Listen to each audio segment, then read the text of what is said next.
right, we'd like to welcome everybody out to Robbins Podcast, episode 8, here at the old bench at our shop here. And today, like we talked about last podcast, we do have special guests with us, Mr. Hunter Beachum and Mr. Juan Campos. And these two fine gentlemen are our comfort advisors. Our customers that watch this may recognize them from having them in their home. And today we'll just maybe talk about some things that sales department does. We'll get to know them a little bit, let people that watch our podcast know who works for us, get a little familiar with some of the other not usual faces that are on the podcast normally. So as far as that goes, fellas, welcome.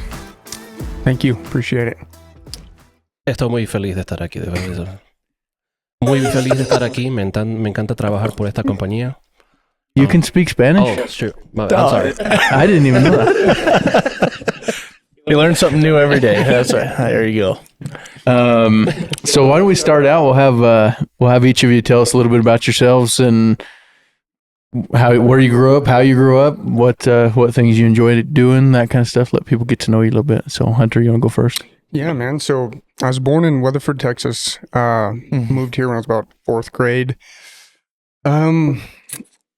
Kind of got into the HVAC business three and a half years ago. So been enjoying it. I have a fiance, a son, he's 3, and pretty much it. Some hobbies I have. I enjoy golf and gaming a little bit. That's what I'm talking about. So what brought you into the industry? What interested you? Where'd you hear about it? That kind of thing. So my buddy Skyler, install manager here, he told me, I worked at the bank for a little bit and kind of got me into it. He said, it's always going to be something that's going to be around. And that kind of stuck with me. I was like, I think at the time I was 23 and I said, I should probably go make a career out of something in my life. And just the aspect behind heating and air conditioning always kind of intrigued me a little bit, I would say. So got into it and love it, man. It's awesome. It's funny when people say that because I don't know how Skylar is, but when I thought about growing up and what I wanted to do for a living, heating and air conditioning never crossed my mind, but we have a lot of people that we bring in and interview to work here and gain a career here, and they all make a comment of like, yeah, people told me that like heating and air conditioning is a good solid industry, which it is, right? And that it's something I should do, or we have people that just tell us, I'm really interested in heating and air conditioning, but it's just funny for me because I never had that thought early on in my life, but we get a lot of people that make that statement. I do feel like people used to kind of fall into this industry rather than seek it, right? I think a lot of people are starting to seek more trade-oriented stuff now rather than, going to college, things of that nature, right? You can make money right out of high school. We have an 18-year-old kid that works for us that makes very good money for himself. He has a lot of nice things, and it's funny because you forget how old he is because he's built that responsibility and been able to acquire things in his life and have a bunch of hobbies and do a bunch of fun things. So I think that's a really good point, but I do think more people actually seek it than, I had to drag him into it, but sometimes you need that guy, sometimes you that big brother aspect. We're Appreciate it. Thank you. We're turning into those old people that are like, back when I was in high school, because I guess you're right on that. Thinking about when I was in high school, the big push was to go to college and do all that. But you're right. I think the more and more people are realizing if you go to college, you're not guaranteed a job. So, or a good career and in the trades and with Robbins and other good trade companies, you could get an in-house apprenticeship program and can kind of start your life off pretty early and getting into a career. So pretty cool. What's been your favorite part so far of the industry? I would say probably the people, getting to kind of you go into somebody's house every day and speak to 3 to 4 different people a day. You get to kind of learn their background, hobbies of theirs, things you've never known before. I would say that's probably one of the most exciting things because you get a bunch of different people that are all over, from the United States and kind of hearing a little bit of their story and their family and, just their journey in itself. So that's probably my favorite part, I would say. I love when you guys come back and you're like, oh, dude, you should see this guy's car. Yeah. Like, this thing is so sick. I'm like, all right, let me write that down. Let me get his name down. I'll make sure I just swing out there to this one. I need to check it out, You do, people's other hobbies is something that's really cool that you get to see all the time when you go to these people's homes and learn a little bit. And somebody's really passionate about it because they love to tell you about it. Like most car guys will tell you all, like, oh, I got this, check it out, bring you down to their garage, so on and so forth, even though you have no business down there. It's really cool. Yeah. One of the customers that I went to, he had a whole train scenery, I guess you can call it, with like, train parts and all of that. And like, it was an entire city. And the furnace was down there. And so when I walked in, I'm like, whoa. Yeah. So yeah, those are part of one of the cool things that you get into someone's house and you see people's hobbies that you usually wouldn't see. Or you will think that you wouldn't see it, and you walk in and something like that, you're like, oh wow, this is crazy. Yeah. It's awesome. So speaking of Juan, why don't you tell us a little bit about yourself, where you came from, what you've done, why you're here, that kind of thing. I don't think we have enough time for this. Just give us like the miniature condensed version. So originally from Ecuador, South America.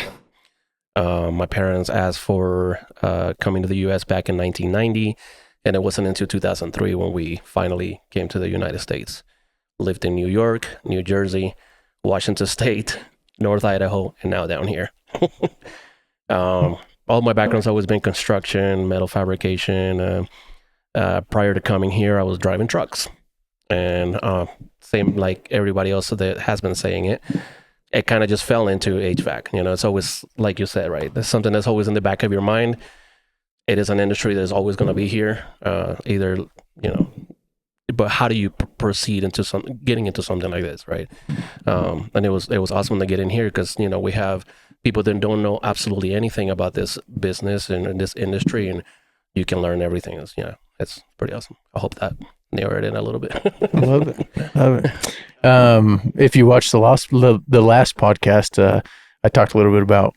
When I grew up, that's what I thought I always would do, is drive trucks. And then I realized it wasn't as glorious as it's not as as just having a cool big truck. Other than that, it's a lot of time away from family. It's fun, the scenery, right? Because you get to go different places and driving through mountains and stuff like that. It's pretty cool, sure, but it's not at the same time. It's a very very sketchy thing to do when you go through a mountain in a semi truck, and you don't get to see the scenery then.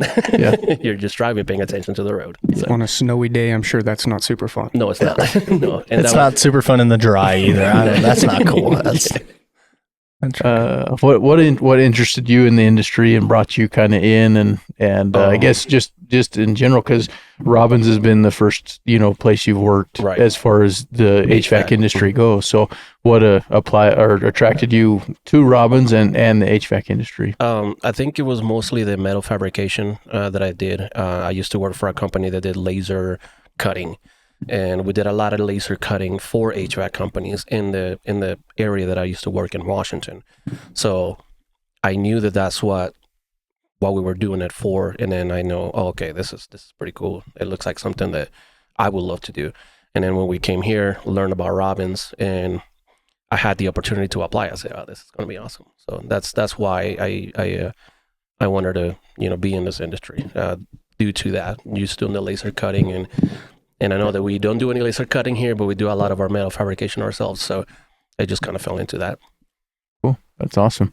Did you, I don't know how long ago that was in your life, but did you ever think that then that, you would go from that side of doing the fabricating to this side of actually being the one designing the systems for it? When interviewers and sometimes, just random people tell you, would you see yourself in 10 years, right? No way. I would have said here, right? First, New Mexico, first of all, no, right? Because I lived in North Idaho and Washington, although we used to come here every summer just to visit. Would have never, seen myself in this position at all. I'd probably still be driving trucks. Is what I would say. I'm probably driving trucks. My father-in-law, he's a truck driver, so I was kind of trying to fall into the family, what they're doing, but I'm glad I'm here. So is your wife's from here? Yes, right? she's originally from Wyoming. Oh, okay. But then lived here before she met you. Right. Yeah. That's how you ended up here. Mm-hmm. Yeah. Okay. Yeah. He said, yeah, she's from here, Wyoming. Well, hold on a minute. Here in the U.S. That's what I meant. The U.S. Well, a lot of people ask me that too. Right? Oh, yeah, yeah. Is your wife Hispanic or is she from here? So, yeah. Mm-hmm. Cool. So being a comfort advisor, right? We're out. The reason we get called is because people are looking for upgrades to their system. They're looking for a new system. They're looking to fix problems that they might have in their home. If you could narrow it down to what's your favorite aspect of your job, Hunter? What things do you enjoy most about getting to do that? I know you covered a little bit about, a little bit of that, but technically speaking, as far as the industry goes, what's your favorite part? I would say, honestly, going into it, kind of getting to solve people's problems. You get to go into a house, and some customers that don't understand kind of the concept of, heating and air conditioning, and getting to explain that and just watching their mind, blow whenever they're like, what? Like, that outdoor condenser isn't pushing air into my house? Like, no, that's actually not doing that. Your furnace is circulating the air through your house, and that condenser is just pushing that heat out. So just kind of being able to design a system for a family that they're going to enjoy, and getting to, create something for them so that they're really going to like and get some benefit out of it, and just explaining it. And I would say that's probably my favorite part, really just getting to build something that somebody's going to enjoy. Cool. Yep.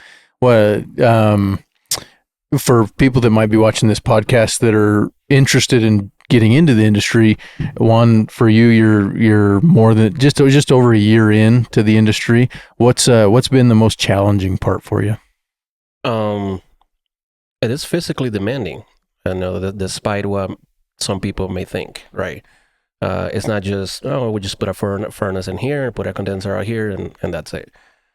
Even for myself, when I first started, I didn't see all the things that take into an installation of just a furnace or an installation of just an AC. Knowing that you have to spend several hours in an attic that is 200 degrees, those have been the most challenging things, definitely. Yeah. There's nothing like crawling around on your hands and knees and 18 inches of insulation in a sauna. Right. Yeah, that's usually, most people sit in a sauna at a gym and then they get out and take a shower. Right. Yeah, we get out and lay on the concrete for a minute and then get a sip of water and go back to it. Yeah. So, a combination of genetics and just life experiences. My knees aren't the greatest, and so one time maybe I've told you guys this story, but one time I was crawling through a crawl space, and you know how some crawl spaces have those concrete block, or just they pour those concrete supports and then put the posts off of them to support the whole house. Mm-hmm. And it had a jagged edge sticking up, and I wasn't paying attention, and I just kneed my knee just straight into that jagged piece of concrete, and I just laid under their house for like 10 minutes just going, like, I just didn't want to cry. I was it's like, don't let the customer see you cry. Yeah. You're just going to stay down here for a little bit and suck it up, and then jump back up and see them. But everyone has bad days, and that's one of those where you hit it and you instantly think, I hate my job. My life is over. Yeah, I'm done. I'm ending this. I'm quitting. It's typically the nails in the attic for me. When you're climbing around on the tight ones where you got to get in from a closet, and you're just like, please don't scrape my back up. Yeah. Somebody will be asking questions about that when I get home. So run. Yeah, my wife's not gonna be real happy about that. Yeah, I've gotten lost in a crawl space before, and I've never. I did. Just going in here, and okay, I'm finding everything, and now I look back. Where did I come? Where am I? I have gotten the ones where you there's no the access may be in a closet or something, and there's no light out there, so you're literally black. Yeah.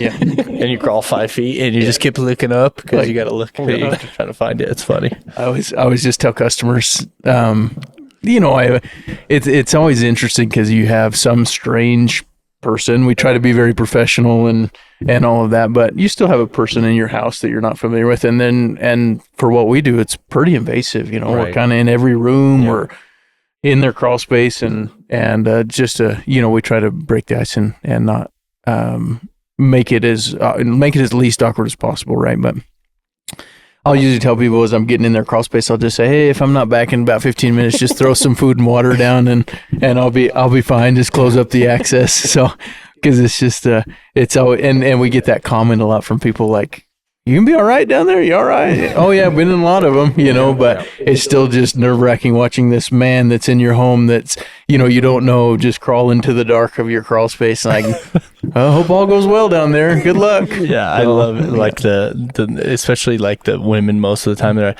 okay, so, where's your crawl space access? She's like, it's, it's around the side of the house. And like, okay, yeah, I just got to jump into there. No, you don't have to go under there. No, I do. Yeah, I do. Unfortunately, I do. I do right now. Yeah. Finding cool things on their crawl spaces is always a cool thing for me. When you go under there and, the house is like from the 70s, 80s, or even older than that. And then you go under there, you start crawling and you see things from the 70s, the 80s, I always take pictures. Like, I'm pretty sure I did that once in company camp for everybody to see. It was like a McDonald's wrapper from like the 60s or 70s. Of course, I'm the one that look at the McDonald's wraps. Yeah, the old school cans. You see a lot of cans that are like super retro. Like Well, I found a couple like that are still full and not freaking. Yeah. So that's pretty cool. There was somebody that had a Christmas tree made out of super old Pepsi cans, and then they had just thrown it in there, and they had Christmas lights. Like, it was like an actual Christmas trees just made out of them. And I'm like, you have this down here? I was like, wait, he actually got in there with me. Oh, I'm taking this out and I'm going to put it up because that looks cool. Yeah, I like it. Yeah. I had a customer one time that, old house in Aztec, and they actually had on the wall, a newspaper is pretty big if you fold it all the way out, when you fold it out. And so they had a big frame, 2 of them in one of the bedrooms where the crawl space was. And at some point they had bought the house and gotten the crawl space, and it was an Aztec newspaper from like 1928. Whoa. Wow. That they found in their crawl space, and then they framed it. It was pretty cool. Nice. So, yeah. Me and you were talking the other day just kind of about the same subject, is like, I don't know what got us on this, but we were literally reenacting this out in the shop. But we were like, okay, so what do you do when you get in a crawl space for the first time? Like, what's the process there? Because he was talking about, he's all, I hate it. Like, I hate crawl spaces. They don't really buy. I'd rather a crawl space in an attic any day. But so we were talking about, and the first thing I always do is I'll jump down in the hole, right? And then immediately I just take my light and I go all the way across the crawl space. So what I'm looking for is eyes. I just want to make sure I don't see any eyes. If you see any eyes, don't go in there. Don't go in there. It's either a skunk, raccoon, or a cat. And I don't want to meet any of them in there while I'm in there. So we've been in a couple with some skunks. So not a good deal. Yeah. We were just laughing the other day. We were laughing at each other because we were reenacting how we like crawl around in crawl spaces. So my reenactment was about 15 minutes. So it's a little bit to get in there. Right. Before he jumped in. Yeah, we went to one the other day. I'm like, just go. He's like, I don't know about this. I'm like, just get in there. Too many spiders. What you don't do is look for spiders. Think about That's what we were talking about. Yeah. Well, if you don't see the spiders, they don't see you. Yeah, exactly. That's the mentality. They think you're a giant. That's right. Yeah. So as far as, doing comfort advisor things, right? Designing systems, helping customers, that kind of thing. What season has been your guys' favorite? Yeah. If you could pick a season out of the year, what season has been your favorite? I like summer.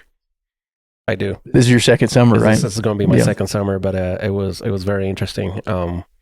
Just that first reaction of going into an attic in the middle of the summer. You just don't know that, obviously. A lot of people don't get it. That once that is a sauna. It really is a sauna, right? And then it's physically demanding to get up there, and I'm vertically challenged, I like to say, and so I have to find ways to actually jump up in an attic. And once you're there, you're like, ooh, okay, it's summertime. But yeah, I don't know, I really like that. Like as soon as you open the access in the summertime, it's the sun's coming down on you. Yeah. It punches you in the face. And people don't understand that. They're like, usually, I'd consider a hot attic about 140 degrees. Right. And like people are like, oh, dude, 140 degrees. Like, okay, I understand, but it's not that bad. But it's 140 degrees of stagnant air. There's no movement of any type of air at all. So, and it's stuffy, and it's just, like you said, it's one of those things where you pop your head in there, it's like, bam. Yep. Oh my gosh, this is going to be terrible. This is going to be the worst 10 hours of my life. Let's go. I have to agree with Juan. I enjoy summer a lot. I enjoy how just productive it is, and it's just fast paced and never a dull moment. And the other thing I really love about summer is doing AC systems. You know, I've talked about it with a lot of customers before of like, you know, everybody at some point in their life has probably experienced buyer's remorse, but if it has happened, I don't know about it. I've never had anybody tell me that they would rather keep their swamp cooler and not have spent the money on refrigerated air. Yeah. You know, it's a large investment in your home. It does cost a lot of money to do that, to make that conversion happen. But I think, you know, out of anything I've ever bought in my life and had buyer's remorse for and looking at other people, I've never had anybody call me and say, I wish I would have kept my swamp cooler. This isn't all it's cracked up to be. Yeah. So I do enjoy summer because it's fun to watch people be like, oh, this is so nice. It's so much better than a swamp cooler. So it's nice when you crawl into an attic and then you pop it open, and instead of getting that heat, you actually get a nice cool. Yeah. And you're like, oh, they have duct issues, but this is nice. Yeah. I can fix these. We're going to need to fix that. I can fix these. Yeah. That's funny. If anybody did have buyer's remorse and wants to go back to a cooler, I'll come back and see you in July, and then keep that same energy. So yeah. What about you? Favorite season? I would say the summer is awesome, man, because it's a get after. It's so busy. Like you're not looking at the clock ever. You're fighting time to try to get everything taken care of. You're going to see your customers. It's a get after process for sure. But again, I like kind of like the holidays too. But again, that kind of brings me back to the customer relationship. You get to kind of learn everybody's holiday traditions, right? You get to go into houses and again, kind of see their decorations and ask them, you know, what plans do you have? And you get to learn something with the customer. So I really enjoy holidays too, again. So summer's awesome because it's fast paced, but it's good to take that little break and get to spend a little bit more quality time with the customer. So I'd say it's probably a tie between both for me. I've always said I wish it could be summer, fall, Christmas, and then summer again. Yeah, that would be nice. Yeah, the other day, it's obviously a personal thing. I enjoy summer, but I driving around the other day, it's popping green, you know, and it's warm outside, blue skies, and I wish it could be summer here all the time. I just wish it was summer all the time. Anyway, what about, I asked Juan what the most challenging thing for him has been in the industry. For you, Hunter, what's been one of the most challenging things? All spaces. No, I'm just kidding. I don't know. I would say the biggest one for me was, kind of getting fresh into it, getting overwhelmed with some of the bigger houses. But you end up, the best thing for me is just take a step at a time. You can't try to fix one problem and then jump to another problem. It's good to try to solve, you get into some of these houses and you run into one thing where you're like, well, how can I do that? And it's good to have the support that we have here too. That's a big one. Yeah. I would say just getting overwhelmed at first, but now it's not too much of an issue because I kind of got past that. Thanks to you gentlemen. You're welcome. Oh, that wasn't me. But I would say just being overwhelmed with everything at first. That was probably my biggest, problem I had. But so far it's been good. So. Cool. Yeah. I think the industry as a whole is very, very technical. Mm-hmm. Steve talked about it on our last podcast, just about how there's such a big iceberg that you see kind of the tip that's sticking out of the water, but the large remaining part of the iceberg that's still down, in the water that people don't see. You don't see that, of having to know how to size a system and how to design it and know how airflow works and, just make everything come together. So it actually, I think a lot of people just look at it as equipment. Oh, I can slap a piece of equipment in here and it works great, but it won't. There's just so much to the system. But that was a big eye opener for me too. Like, not every house is the same. They may be similar, same square footage, things of that nature, but not every house is going to be the exact same. You can't say, oh, I've already been to a house that kind of looks like that, and then you get in the attic or the crawl space, you're like, oh, this is completely different. Same neighborhood. It could be like the house right next door, and this is completely different. What's that furnace doing down here? Yeah, especially that one. Why'd you do this to me? That's your opportunity to cuss the original builder. Like, oh goodness, what are you thinking? Skylar's going to love this one. Yeah. That's my go-to right there. Yeah. Hey, man, check this out. Yeah. Let me show you a quick job real quick. Why is it so dark around? It's the crawl space. It's the crawl space. Yeah. What personal growth have you seen from just with your careers lately and your being in the industry? What things have you seen improve in your life and get better, that kind of stuff? I feel like, it's a different skill that I didn't have, right? Not only sales, but just the industry together. It's having a construction background makes me feel like you may know a little bit about things, but in this industry, just like I said, every house is different. Every day is different as well. You never know where you come into. So I feel like from a year and a half ago, the amount of skill that I've gained from this industry, not only this industry, but this company per se, it's I feel like I'm smarter, but I'm not. But, I just like to tell myself that. Don't let Juan hear this. He is smarter. No. It's all about how you feel. For me, I would say probably the same thing with Juan. When I first got into this, I didn't have a whole lot of experience in a lot of things, especially construction. I was like, well, that's how that works. But I would say kind of the confidence behind what I do. I learned a lot from that. I mean, just going into a house and getting kind of to learn what is supposed to be there and what's not, and what is not supposed to be there. So I'd say confidence in my construction skills. So if you guys could give, I'll let you start first, Hunter, but if you guys could give a homeowner one piece of advice, knowing that you're relatively fresh into the industry at coming up on 4 years, and you as well, Juan, coming up on what, 2 years now, almost 2, right? Yeah. So if you could give a piece of advice to a homeowner, what would that be? Don't wait. Just do it. Just do it. I would say, I think you guys have talked about it in a past podcast before, but I would say, the big question we get asked a lot is, can we do this in the wintertime too? Again, kind of brings it back to the don't wait. Just, if it's something you want to do, just do it. We can do it, rain or shine, man. We can get it done for you. I would say that's some good advice to do, is just, if it's something you're definitely considering, I wouldn't wait, man. The industry is always changing and prices are always increasing. So just get it done. You'll enjoy it now. Change your filters. Hey, that's a really good one. Yeah. And the only reason why I said it, because I don't know how, obviously me being new to the industry, I didn't even know that you needed to change filters, although there was such thing as filters for our furnace, And I've counted so many houses that, people say, well, oh, what kind of maintenance do these need? Oh, change your filters. And like, and what are those? And where do they go? So it's like, it's just crazy, right? You just don't know about it. I can kind of piggyback with the same thing, right? I've gotten so many people also that say, whoa, it's still running, so I can probably get over it, be okay until next summer. Don't wait. Same thing. This is a growing industry, and if the price of maybe today may not be the same, in the future. So don't wait. Yeah. If just as we kind of wrap up here, I think that's a great place to end. I appreciate that question. What's one piece of advice you would have for somebody who is like you guys, where you're searching for a good career and you're looking for a good industry to get into? What would you just say to somebody that's young or old or middle-aged, whoever it might be, that's looking to get into a good industry? What would you tell them?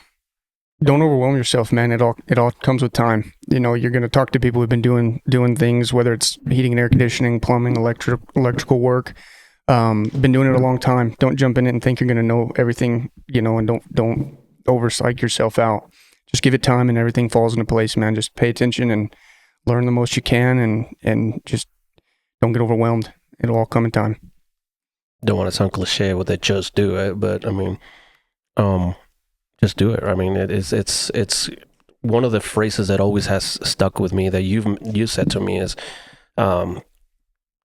confidence comes with knowledge, right? So you don't know anything, when you come into a new industry, but you will learn. This industry, almost every single day, Steve can probably tell you himself, every single day he sees something new. So looking into someone that wants to come into an industry like this, go into a trade, definitely do it. Don't think about it, do it. It's a fantastic industry to be in. Tons of stuff that you can learn. This is coming from a guy, again, that was driving trucks 2 years ago. So and it's amazing. Yeah. Thank you, guys. Skylar, final thoughts? Sounds like, just do it. Yeah. Right. So it's like a Nike commercial, but Yeah.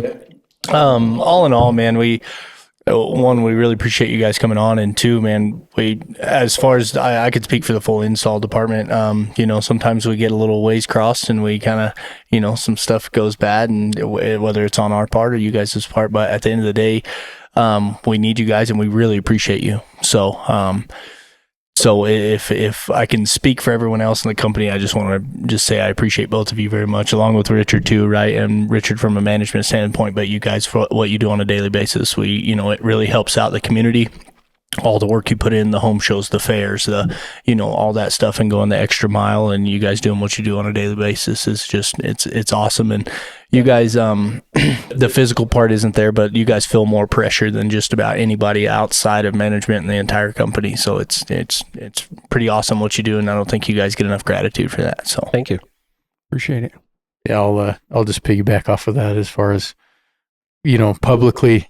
I try to tell you guys as much as I can, but publicly I do appreciate you. And for our homeowners that have you in their homes, I hope they know that they have two of the best that are in the area as well as in the industry. I wouldn't choose two other better guys to go out and work with our homeowners and help them overcome their issues, and so you guys do a lot for the company. We appreciate you a lot. So with that said, we'll wrap it up. Call this a wrap to podcast number 8. Appreciate everybody watching and joining in as always, and share it with your friends and let everybody know they need to have Hunter and Juan out in their homes and get to know them. So till next time, we'll see you. Adios.